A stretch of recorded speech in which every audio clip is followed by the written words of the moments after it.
team is the best. It's a diverse, intelligent, amazing group of people. People from all over the world who worked on this, not just here in California, but all over NASA, contributors from aerospace, universities, countries around the world. It is just an incredible, remarkable engineering achievement, and I am just so proud of this team. Thanks, Rob. Now, let's listen back into Mission Control.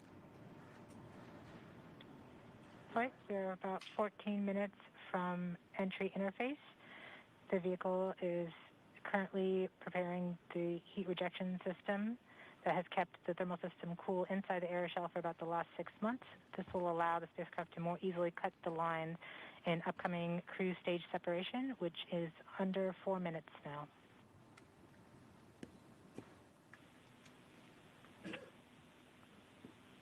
We have now enabled the Rover Pyro Bus. That's the pyrotechnic system that's going to powering off the cruise stage devices. And these are the things in the cruise stage that we no longer need. With the pyrotechnic system working, we can explode the devices. The vehicle is preparing for the upcoming cruise stage separation in about 3 minutes 15 seconds by powering off all the devices on the cruise stage in order that they can be safe once the cruise stage is jettisoned. Yeah, this cruise stage has been very reliable. We are firing our first pyros to vent the HRS liquid and gas. This has been the coolant that's kept our vehicle from getting too hot on the way to Mars. We have to vent it into space. And so this is one of the first major events that take place as part of entry, descent, landing. The HRS vent anchor is complete. Yes. We will see the next anchor in approximately 3 minutes. Okay. We are currently 12.5 minutes from entry interface. We are coming upon cruise stage separation in 2 minutes and 20 seconds. What's happening now, Rob? Okay, well, we're just waiting. The Rover is completely in charge. It's doing all the things we've taught it how to do. It's all built into the software. We've tested it over and over and over again. This team has spent 24 hours a day, 7 days a week, testing this thing for years. And so this is really the culmination of all that work. So this vehicle is getting ready to push that cruise stage away. Once it gets pushed away, the entry system with the rover inside, with the rover is still in charge, is going to get ready to take the vehicle, turn it to the right orientation, and aim it to Mars, and prepare for entering the atmosphere.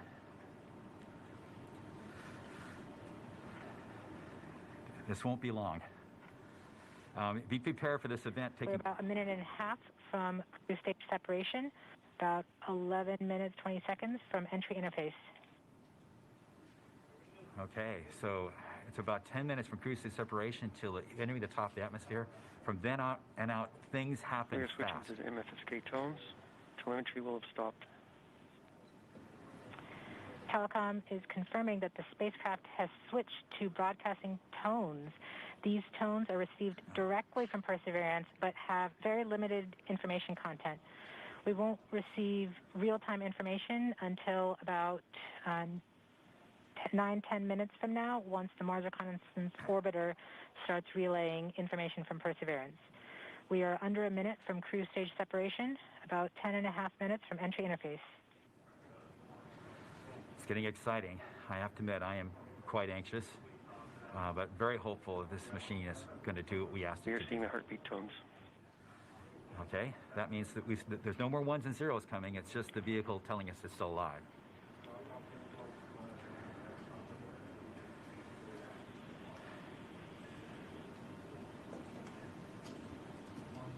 We're continuing to receive tones from Perseverance, standing by for cruise stage separation.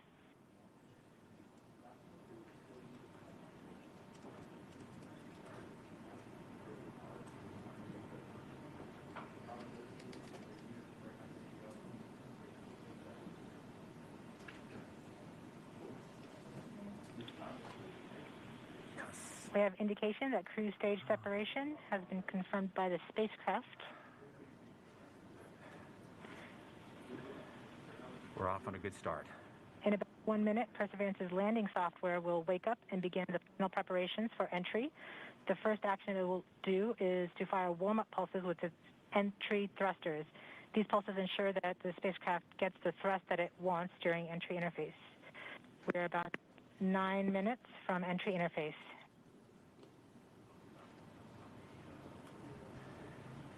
Okay, so now the vehicle's on its own. It's turning itself into the direction of facing the heat shield toward Mars, and will eventually hitting the top of the atmosphere. We're not far away. This is going to go very quickly from here on out.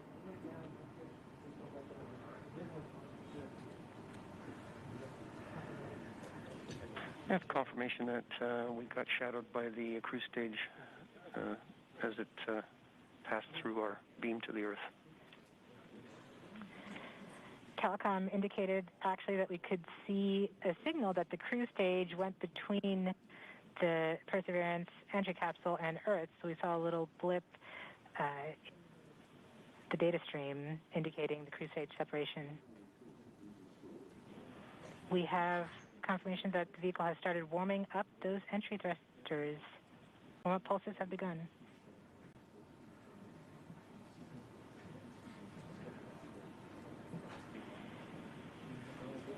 At this point, the spacecraft is trying to stop its spin from the cruise 2 revolutions per minute down to 0, and then will turn to its desired orientation from entry.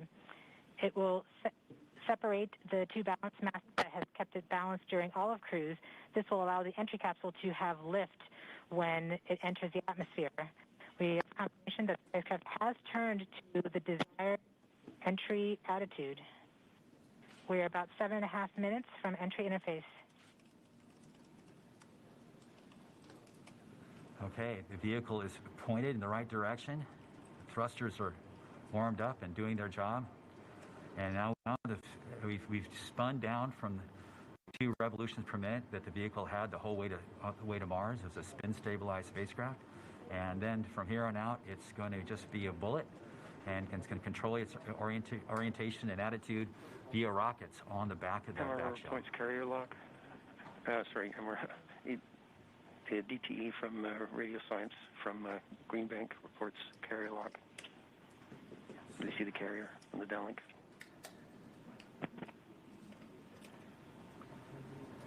Flight level 1. We are continuing to wait for entry interface. We're about 6 minutes and 45 seconds from entry interface. We have confirmation from Greenback that they are receiving direct-to-Earth telemetry via that path. The spacecraft Perseverance is currently transmitting heartbeat tones. These tones indicate that Perseverance is operating normally and has nothing significant to report. This is as expected. We're currently just over 6 minutes from entry interface.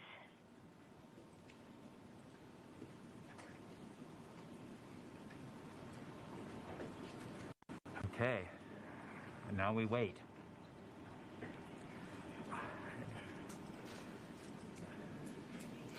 As soon as we get to the top of the atmosphere, it'll be very quickly, which is the entry point. It won't be very long before the atmosphere will start getting thicker and thicker. It's going very quickly at a fairly steep angle of 15 degrees into the atmosphere. And as it starts to slow down... We're just under, we're about 5.5 minutes from entry interface. We're still receiving heartbeat tones. We expect to continue receiving heartbeat tones until about 5 minutes after entry. At that time, Perseverance will be no longer in view of our antennas here on Earth. About 90 seconds prior to entry, the Mars Reconnaissance Orbiter should begin receiving telemetry from Perseverance and streaming it to Earth in near real time. There are a few expected short outages, such as when we have a plasma blackout or when we enter the peak heating phase. Aside from these outages caused by the plasma blackout, antenna switching, or high dynamic events, spacecraft events, we should have telemetry until about 90 seconds after landing. A plasma blackout is when the signal from Perseverance isn't strong enough to make it through the superheated, super fast air flowing around the spacecraft all the way down to Earth. Once the temperature drops below that peak heating, we do reacquire the signal from Perseverance. We are currently about 4.5 minutes from entry interface. Perseverance continues to report heartbeat tones, indicating everything is nominal. Okay, what we're looking for now is Mars Reconnaissance Orbiter should be in view soon of our vehicle and be able to listen to ones and zeros coming from a separate radio that's really designed to talk between spacecraft. MRO reports the electro radio is powered on, ready to receive signals from the lander. Okay, MRO is ready and able and waiting for to hear from our rover. Mars Reconnaissance Orbiter has reported that it's ready to receive the signals from Perseverance. It should be in a few minutes here. We're just Flight level 1 from entry interface.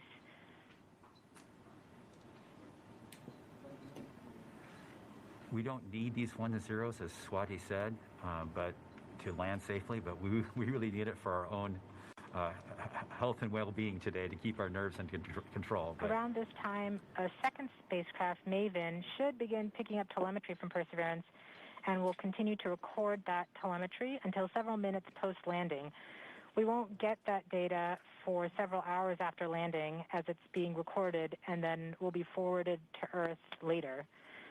We are continuing to receive heartbeat tones, indicating that everything is nominal. We're currently at about 3 minutes until entry interface. okay. Very soon we'll be getting ones and zeros, I hope, from our radio on the rover.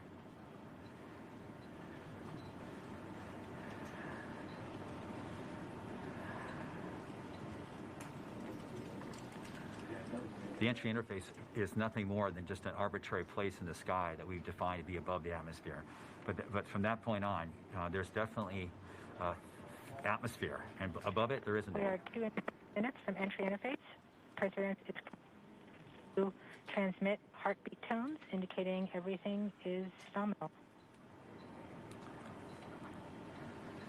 So the tones can tell us whether something's bad or not is happening. So far the heartbeat is doing well. So the vehicle thinks it's in good shape to land, which is a great sign.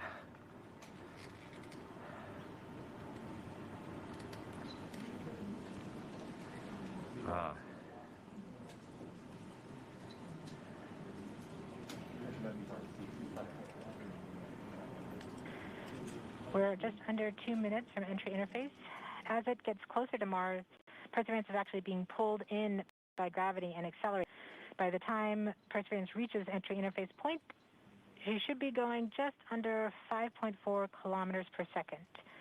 We're at about 90 seconds from entry interface and standing by for Mars Reconnaissance Orbiter to pick up the telemetry.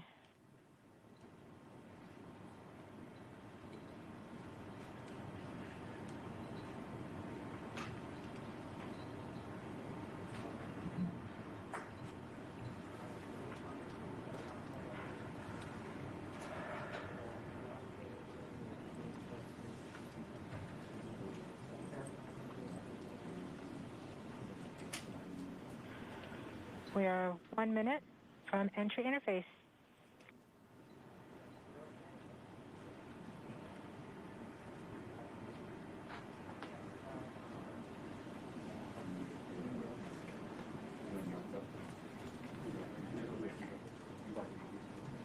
MROs are in receive mode. We have confirmation that the Mars Reconnaissance Orbiter is now relaying data from Perseverance. We're about 30 seconds from entry interface. Perseverance is going about 5.2 kilometers per second and is about 190 kilometers altitude above the surface of Mars. Confirm your jet data flow.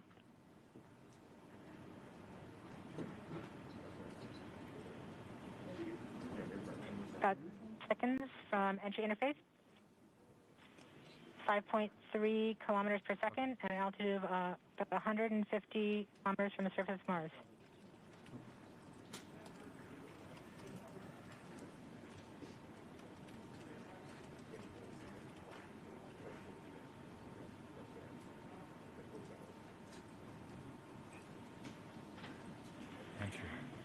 We have confirmation of entry interface.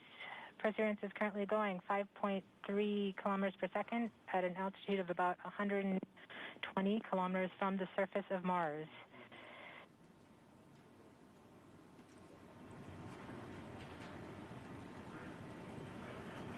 The spacecraft is now waiting until it begins feeling the atmosphere of Mars to slow it down.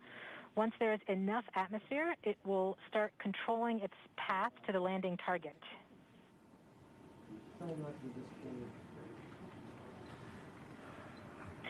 Navigation is also confirming that we can see a little bit of that slowdown of the atmosphere on the Perseverance entry capsule. Our current velocity is about 5.36 kilometers per second and an altitude of about 67 kilometers from the surface. We are probably seeing MRO plasma blackout at this point.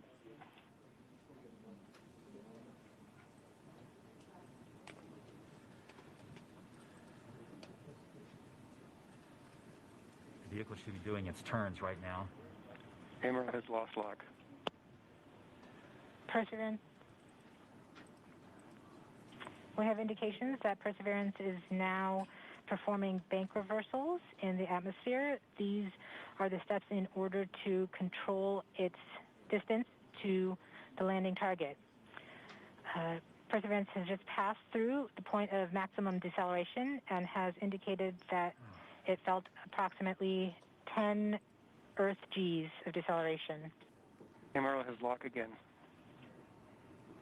Yes, yes, yes, yes, yes.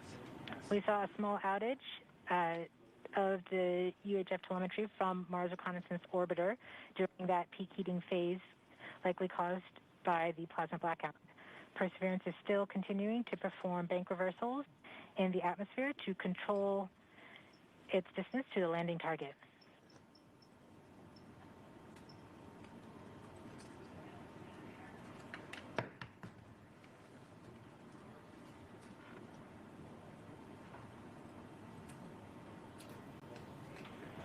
Perseverance is going about 1 kilometers per second at an altitude of about 16 kilometers from the surface of Mars.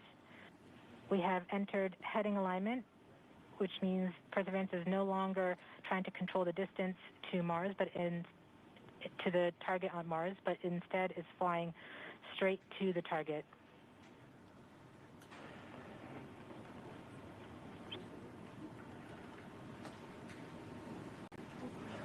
Parachute.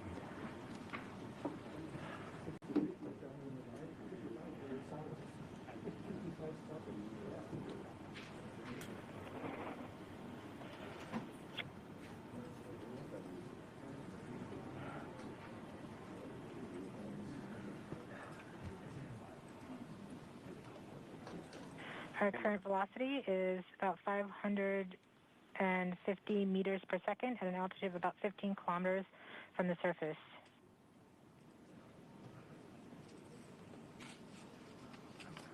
MRO is reporting good telemetry log. We are coming upon the straighten up. We are starting the straighten up and fly right maneuver, where the spacecraft will jettison the entry balance masses in preparation for parachute deploy and to roll over to give the radar a better look at the ground.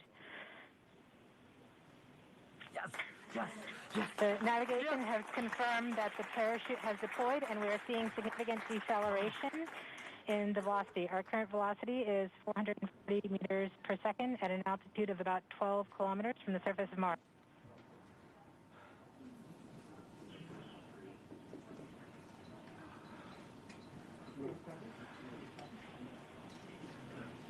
Yes. Perseverance is now slowed to subsonic speeds, and the heat shield has been separated.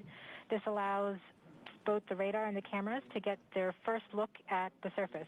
Current velocity is 145 meters per second at an altitude of about 9.5 kilometers above the surface.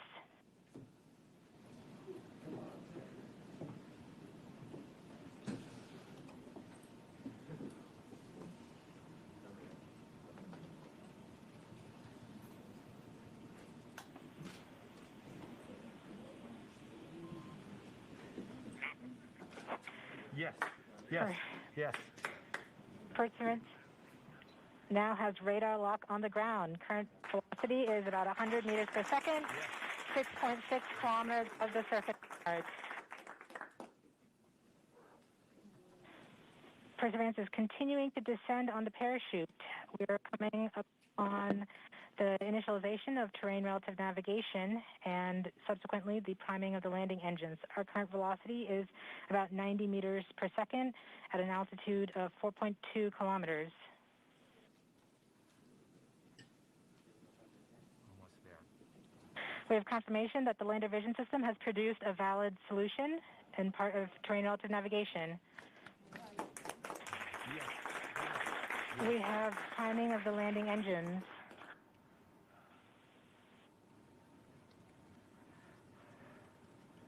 Current velocity is 83 meters per second at about 2.6 kilometers from the surface of Mars. We have confirmation that the back shell has separated. We are currently performing the divert maneuver. Current velocity is about 75 meters per second at an altitude of about a kilometer off the surface of Mars. TRN Safety Bravo. We have completed our terrain relative navigation. Current speed is about 30 meters per second, altitude of about 300 meters off the surface of Mars.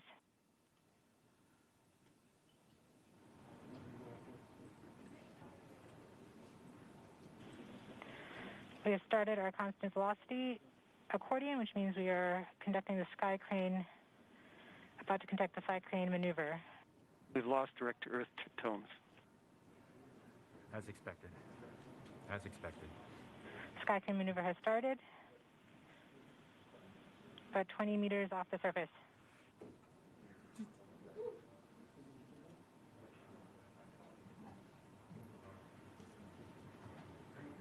We're getting signals from MRO. UHF is good. Touchdown confirmed. Perseverance safely on the surface of Mars, ready to begin seeking the sands of past life.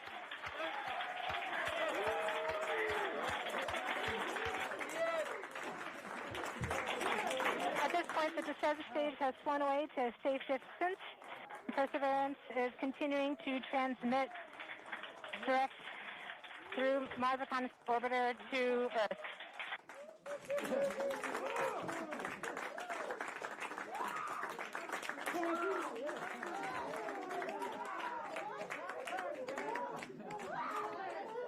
Oh my God.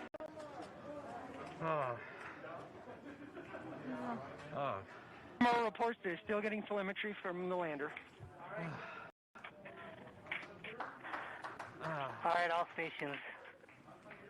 We got it. We're Touchdown there. confirmed. We're going to wait for the images. Wow. This is so exciting.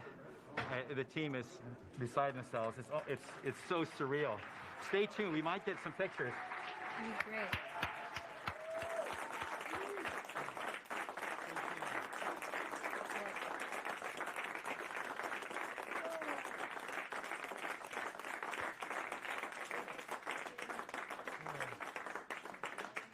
So much has been riding on this.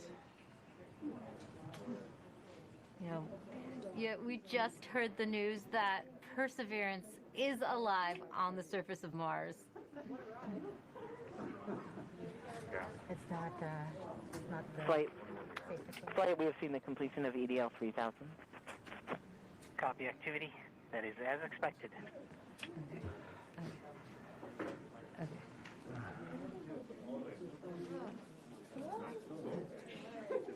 MRO is still seeing a strong signal from the lander.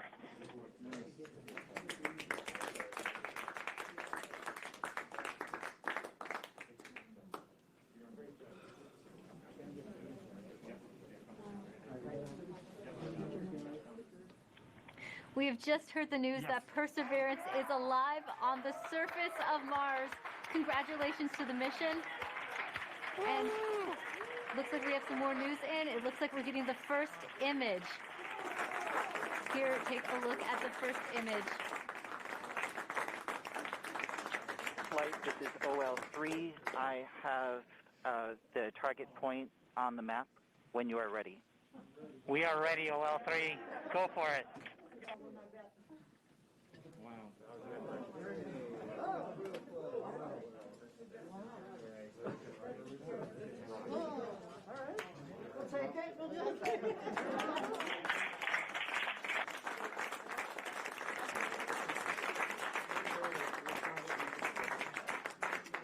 I'll be moving in, showing you the safe zone that we've landed in.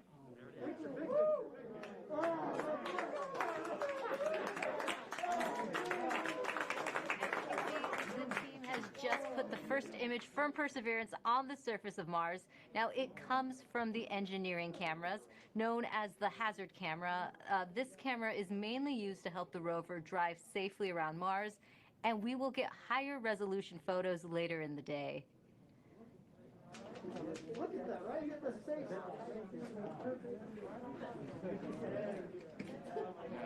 Let's see our engine. Nice. This is amazing. Here's Andrew.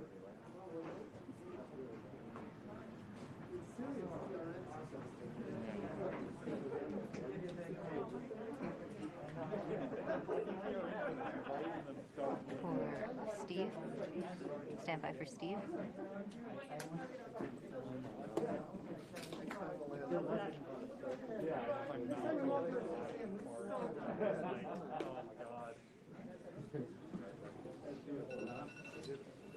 You did it. You did it. You did. You led the team. You made it happen, man. Congratulations.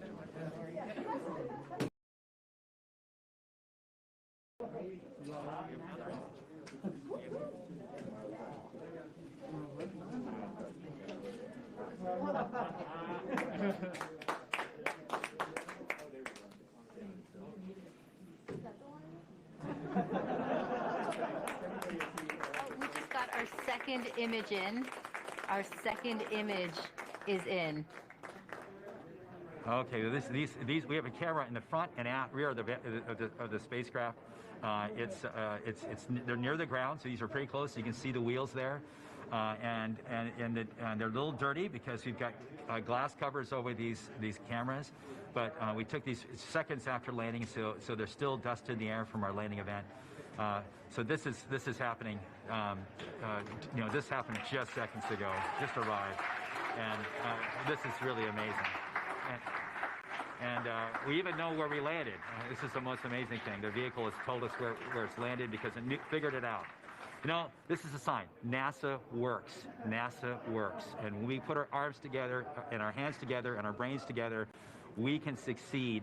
This is what NASA does. This is what we can do as a country on all of the problems we have. We need to work together to do these kinds of things and make success happen.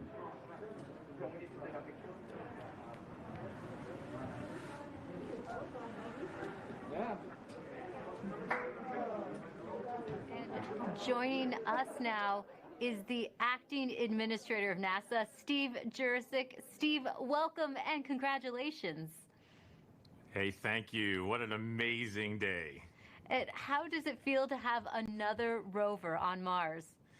It's amazing to have Perseverance join Curiosity on Mars, and just a credit to the team. I mean, just what an amazing team to work through all the adversity that goes and all the challenges that go with landing a rover on Mars, plus the challenges of COVID, and just an amazing accomplishment. And what does this mean for NASA and its future plans? So for robotic exploration, every time we execute a mission with new instruments, we discover new things and things we never thought we would discover. So that always informs our future robotic missions, both landers, rovers, and orbiters. This mission also has technology on it. One of the cool things is the Ingenuity helicopter. It's an experiment on this mission, but if it's successful, we can use it as an science observation platform by putting instruments on it, and also use it as a scout for future rover missions. And then just the intercept and landing capability. It'll allow us to land more larger, more ambitious robots on the surface of Mars. And then for human exploration, we have the Mars Intercept and Landing Instrumentation, which is going to give us EDL information. We have the Mars Environmental Dynamics Analyzer. It's going to give us size and properties of dust particles, because when we send people, we're going to have to deal with that dust. And this is just an incredible mission because of the science and the technology, and then caching samples for a Mars sample return mission. That will be an amazing mission, the first round trip to Mars and back, and bringing those samples cached by Perseverance back to Earth to examine with state-of-the-art equipment in our laboratories here on Earth. We have so much to look forward to. And we also have a student question coming in from Landon. Let's take a look.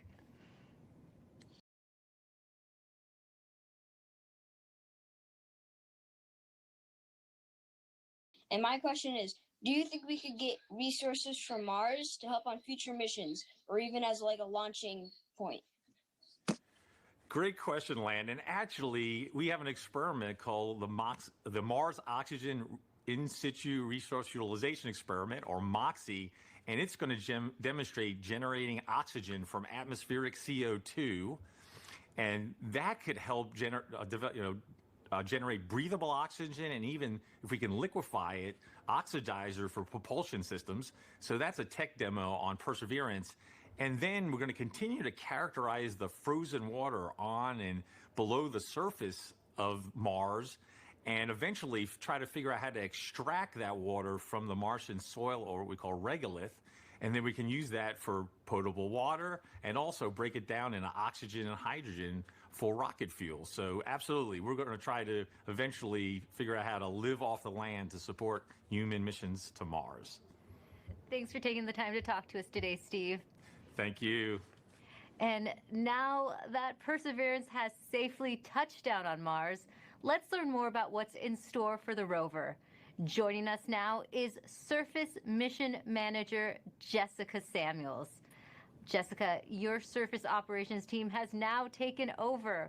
What are they doing now? Yes, hi Raquel. We are so excited here in the Surface Mission Support area.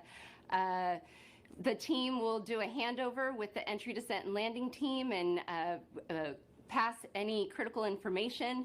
And then this team behind us will be the team that does the health and safety assessments daily as we progress on this mission. And what do the upcoming weeks look like for your team?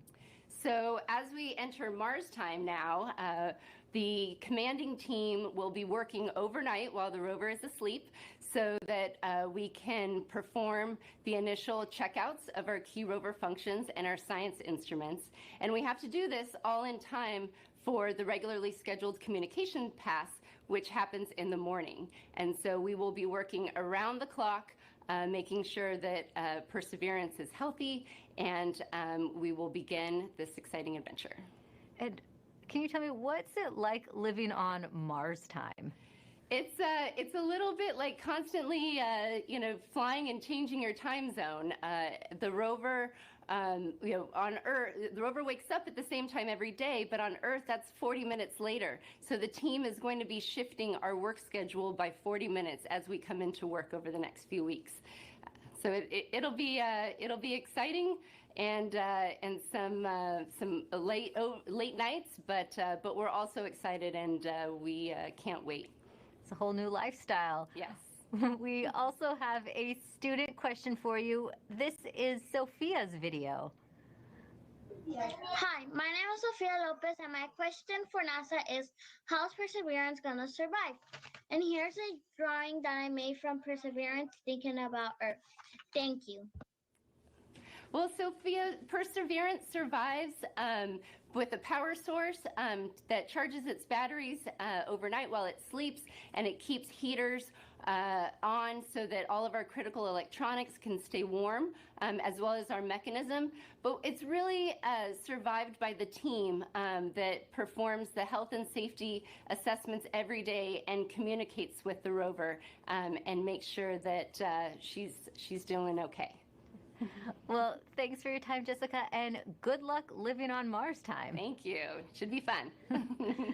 Let's head back to Marina as she gives us a sneak peek into the future at JPL. Thanks so much, Raquel. It's definitely bustling behind me. It's not quiet like it was just 20 minutes ago. And congrats to the whole team. What an amazing accomplishment. Mike Watkins is the director of NASA's Jet Propulsion Laboratory. He was the mission manager during the Curiosity rover landing on Mars. Welcome, Mike. Oh, thanks. Glad to be here. You can see all my mask markings on. Well, you were just celebrating, and rightly so. Now, you've been around for a number of Mars landings. What makes this one special? Well, you know, two things. I mean, it's the biggest and best rover we've ever sent to Mars, and it can really, you know, do amazing things in terms of, you know, its own scientific exploration of this habitable environment, you know, at Jezero. But, you know, it's also, as you've heard today, you know, it's the first step in Mars sample return. So really, you know, it's not only doing its own mission, it's setting us up for a series of missions and to bring those samples back. And, you know, a lot of the effort to develop the rover was specifically designed, you know, for that sampling and caching system. It's one of the most complex robotic systems ever made. And, you know, having it down safely means Mars sample return continues right on course, and we are moving forward. Wonderful. Now, JPL has a long history with robotic space exploration. Why do you think it's so important to continue to push those boundaries? You know, there's a lot of reasons. I mean, obviously, you know, for places that are far away, like Mars, and even farther away, you know, like Europa, right now, robotic exploration is the only way we can make those scientific discoveries and really understand these early habitable environments. In the case of Europa, maybe it's even still habitable.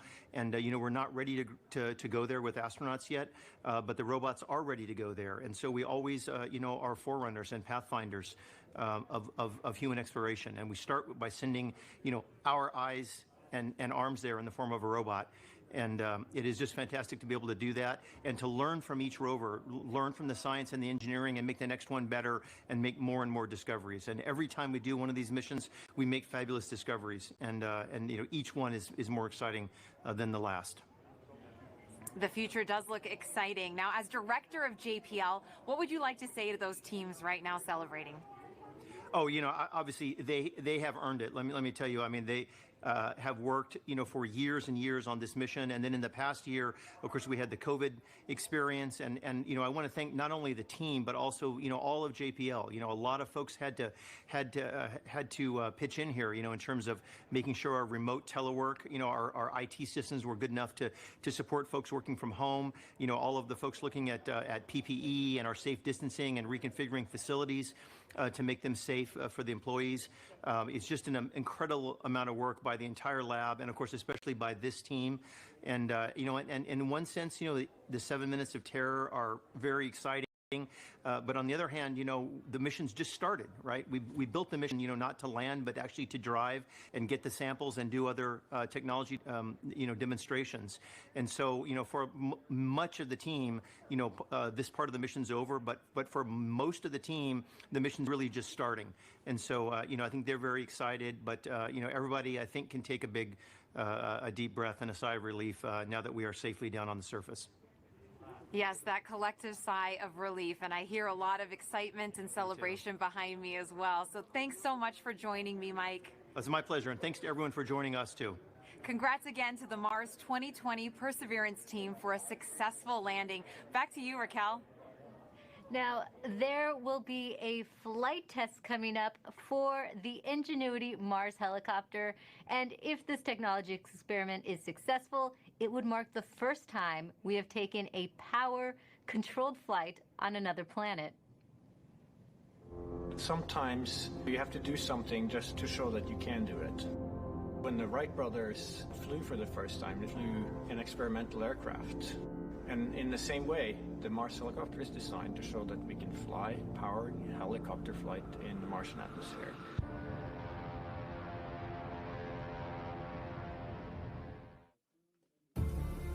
From day one, this was the unwavering dream of our team, to get our helicopter launched to Mars so that we can get that opportunity to do the very first rotorcraft flight test in the actual environment of Mars. It's extremely difficult to fly at Mars because the atmosphere is so thin. Compared to Earth, at Mars it's less than 1%. So the first and foremost challenge is to make a vehicle that's light enough to be lifted. And then the second is to generate lift the rotor system is to spin very fast. 2,000, 2,200, 2,400, 2,600. We're spinning between 2,000 and 3,000 revolutions per minute, and it takes a lot of energy. So it's that balance of a very light system, yet having enough energy that's needed to spin the rotor so fast to lift, and on top of it, having to design in the autonomy. It has to be fully autonomous from the time it takes off to the time it lands. What we do on the ground is we plan the flights, and so we determine from here where we want the helicopter to go.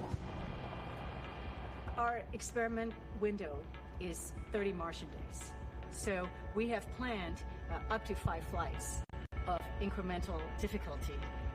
The very first flight, the main thing is we want to get the legs off the ground, and so we will basically go up about 3 meters, and we'll hover there, and then we'll come down again, and that will be the first, really major milestone. Most of our flights will be at the 3 to 5 meter height.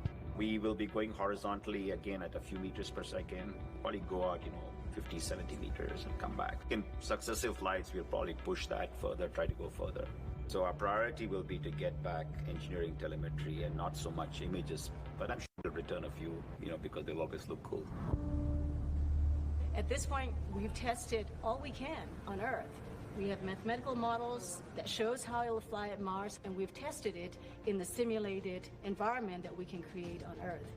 It really is time now to do the real flight test at Mars.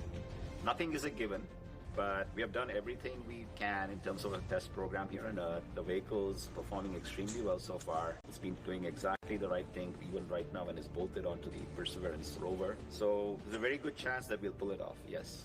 But it's still high risk, and none of us forget that you could have a glitch that, could mean end of mission, yes. It's going to be exciting, reacting to any surprises we have. We can't wait.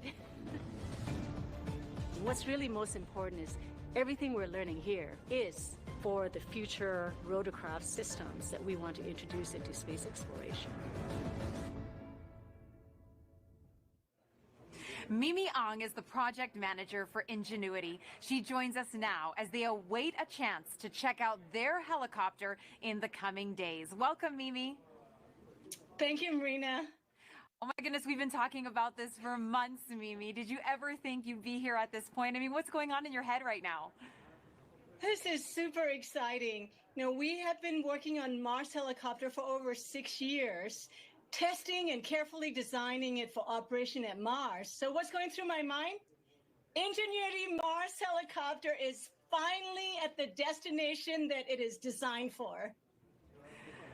Now that Ingenuity is on Mars, what is the timeline you hope to accomplish as you move forward? We have a series of major milestones between now and Ingenuity's first flight. So tomorrow we'll turn on the helicopter and its base station to confirm health after experiencing the dynamics through the EDL just now. And the next major milestone will be when the rover deploys the helicopter to the surface. And that marks the first moment that Ingenuity operates on its own in a standalone manner. And surviving that first cold, frigid night of Mars will be a major milestone. We'll execute a series of checkouts, and then we will perform that very important first flight. And if the first flight is successful, we have up to 4 more flights in the 30 Martian days that we have set aside for our flight experiments. And that's when you finally can breathe, right, Mimi? Yes. Now, why is it so important to have that aerial dimension to space exploration? A helicopter flying far ahead of rovers and astronauts in the future can provide high-definition reconnaissance information for the rovers and the astronauts before they take the long journeys. And as importantly, being able to fly will enable us to get to places that we cannot get to with rovers and astronauts, like sites of steep cliffs, deep inside crevices, areas of high scientific interest. It will be game-changing. Game-changing is right, and we've talked about this a lot. You've mentioned the risk is huge, Mimi, but the reward is high. What will be your greatest reward? Our team started with the question of whether a helicopter can fly at Mars, given the extremely thin environment. And we systematically demonstrated a series of technical steps. We demonstrated lift first, and then we demonstrated lift and the first ever powered control rotorcraft flight in simulated Mars atmospheric density. And then we went on to build the full-up helicopter that can not only fly, but operate and survive autonomously at Mars, all under 1.8 kilograms, about 4 pounds. And each of these major milestones have been a first. And the success at each of these has been so rewarding. And along the way, the rewards just kept coming. And I have to tell you, at this moment, it's going up exponentially. So after all these tests, analysis, simulations, and more tests on Earth, our team now gets a chance to test, prove, and learn how it works in the actual environment of Mars. Our team can't ask for a bigger reward than that. Oh, Mimi, I'm so happy for you and your team. And now we're going to take a question from social media on Instagram for you. At Not Vibhuti asks, is the helicopter going to be doing science? Well, the helicopter Ingenuity is a technology demonstration, and we are demonstrating the ability to fly and learning how to fly for the very, very first time. And so this is a technology demonstration and a pathfinder for future larger rotorcraft, future missions that will carry much larger instruments. So on this mission, we're not doing any science. We're concentrating on engineering data. How did the vehicle perform? And as you saw Bob Belram in the video before, we will be taking a few first ever color pictures from the flying aerial vantage point, but they'll be icing on the cake. For this one, this is all about engineering data and how do we fly compared to all our tests we have done on Earth. Mimi, so much for your team and the future generations of scientists and engineers to look forward to. Thank you. Thank you so Great much day. for joining us, Mimi, and good luck to your team with that first test flight. Thank you so much. Now, we look forward to the Perseverance rover and Ingenuity helicopter beginning their journeys on Mars as their adventures are just about to start. Go Perseverance and go Ingenuity. Back to you, Raquel. Thanks, Marina. Landing on Mars is never easy, but this team has persevered, and NASA's 5th rover is on the red planet. You can still hear them buzzing in the back right now. And to get the latest updates on Perseverance as it explores Mars, follow @NASA Persevere on Facebook and Twitter.